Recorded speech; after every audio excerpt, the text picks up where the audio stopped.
Hi everyone, welcome to my channel MS Teaching. I am here with the MCQs of 11th class biology and the chapter is locomotion and movement. So our first question is the sarcoplasmic reticulum of muscle fiber is storehouse of. अब जो endoplasmic reticulum है उसी को muscles में sarcoplasmic reticulum बोला जाता है.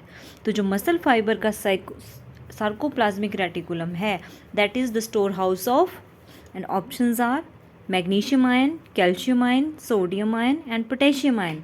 तो right answer is your calcium ion. Option B is right. Sarcoplasmic reticulum of muscle fibre is storehouse of calcium ion. Second question, H zone and M line are present in center of which band?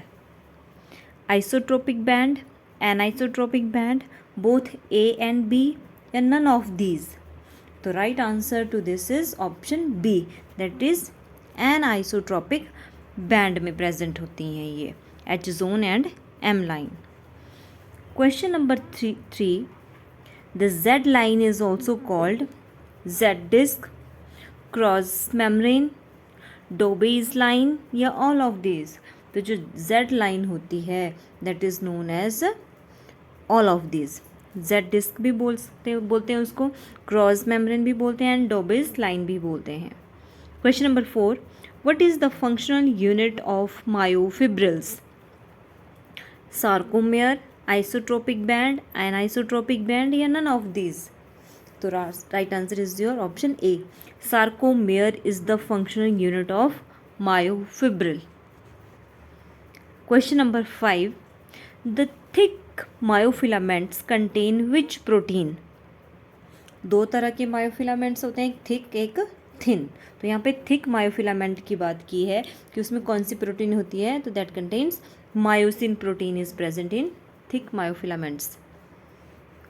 Question number 6. Continued state of contraction is called muscle tonus, tetanus, fascia या none of these. So that is known as your tetanus. Option B is right. Next is question number 7.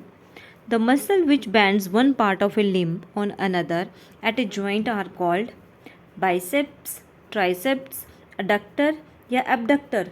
तो उनको बोलते हैं biceps muscles. Question number 8, who gave sliding filament theory?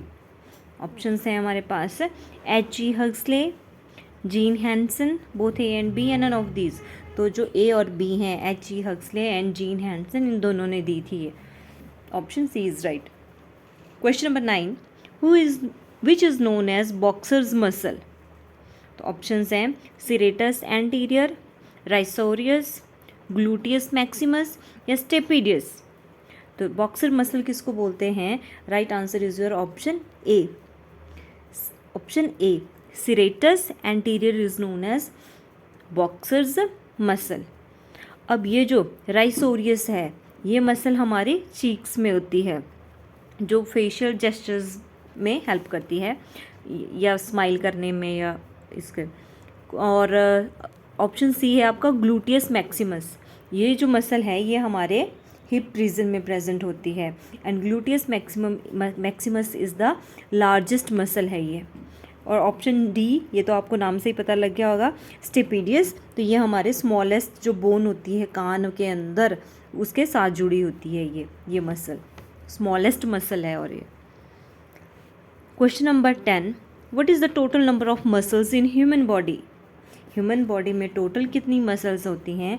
तो मैं सही number बताऊंगी आपको, that is option C, 639 muscles. Question number 11, what is myositis? तो मायोसाइटिस बोलते हैं जब मसल्स में इन्फ्लेमेशन होता है, that is known as myositis. तो right answer is option B, inflammation of a muscle.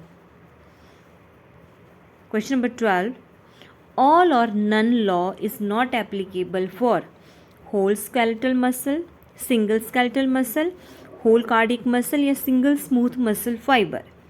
तो राइट आंसर है इसका option A, whole skeletal muscle के लिए ऑल और नन लॉ जो होता है इट इज़ नॉट एप्लीकेबल. तो तो ये थे हमारे MCQs कुछ इस चैप्टर के। If you like the video then please subscribe my channel. Thanks for watching.